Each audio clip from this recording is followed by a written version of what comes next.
Bienvenue pour une nouvelle mini-review, et aujourd'hui on va s'intéresser à Yuki Holder.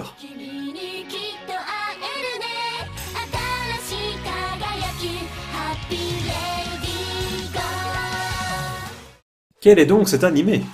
Yuki Holder est un shonen d'action-aventure saupoudré d'une petite dose de comédie et d'ecchi. Le studio qui est derrière cette adaptation animée est JC Staff et c'est Wakanim qui s'en occupe chez nous. Cet animé est diffusé depuis début octobre 2017 pour un total d'épisodes encore inconnus, même si je prévois les 12 épisodes habituels. Il est issu du manga du même nom, écrit par Ken Akamatsu, avec actuellement 14 tomes au Japon depuis 2013 contre 13 tomes chez nous, édité par Pika Édition. Pour finir, le manga est toujours en cours de publication.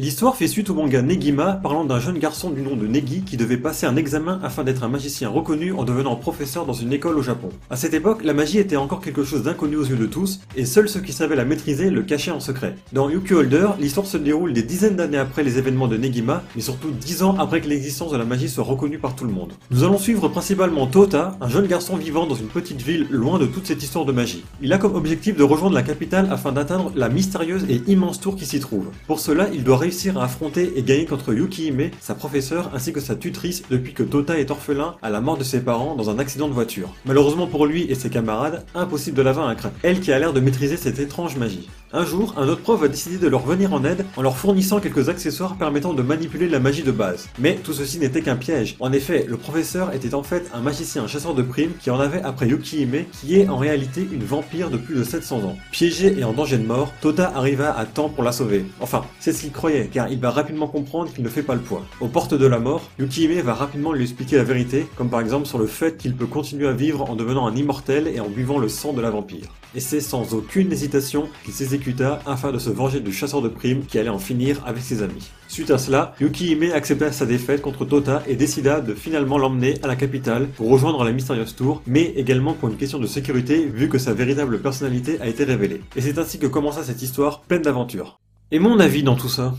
Alors pour commencer, il faut savoir que ça risque d'être compliqué de comprendre totalement l'histoire de Yuki Holder. Comme je l'ai dit, l'histoire fait suite à Negima qui a déjà son histoire et son background. Du coup, ceux qui ne connaissent pas Negima risquent d'être un peu perdus. Le seul élément qui pourrait éclairer tout le monde est la prof Yukihime. C'est le personnage qui fait le lien entre les deux histoires. De son vrai nom Evangeline Aka McDowell, elle était une élève de la classe de Negi à l'époque de Negima. Et vu qu'elle est immortelle, la voilà des dizaines d'années après en train d'enseigner à son tour. Ça reste encore aujourd'hui un personnage assez mystérieux. Déjà à cause de son statut de vampire et de sa tête qui est mise à prix et qui est très souvent chassée, mais elle arrive toujours à s'en sortir grâce à sa grande maîtrise en la magie. Ici, elle est donc prof mais également tutrice de Tota, qui a également un lien très important avec l'histoire car il est le petit-fils de ce fameux magicien Negi. Et c'est pour cela qu'il souhaite se rendre à la tour, car à chaque fois qu'il se recueille devant la tombe de ses parents, il aperçoit, sans savoir que c'est vraiment lui, son grand-père qui l'invite à le rejoindre là-bas.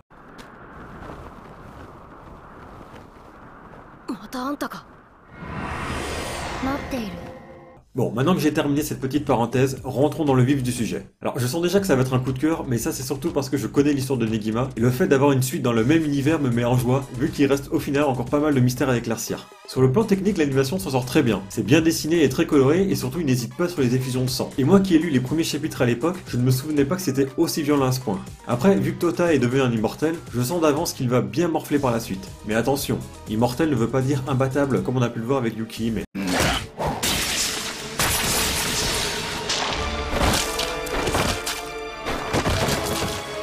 Donc ça n'en fait pas un personnage cheaté. Surtout qu'en plus, il a l'air de ne pas savoir vraiment utiliser la magie, ce qui va faire de lui un combattant plus au corps à corps, donc les coups, il va en prendre.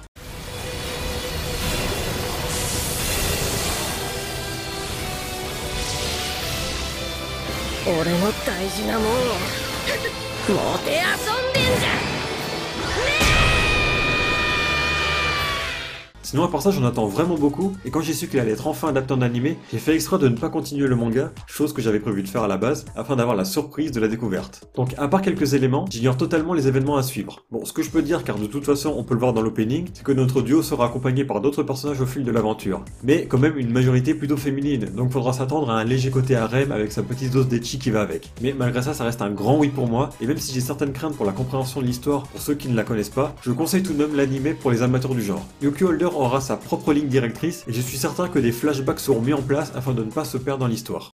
Et voilà, j'ai fait le tour de ce que j'avais à dire sur cet animé et j'espère que cela vous aura plu.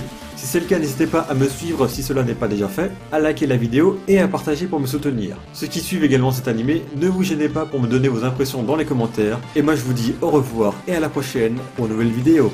Sayonara!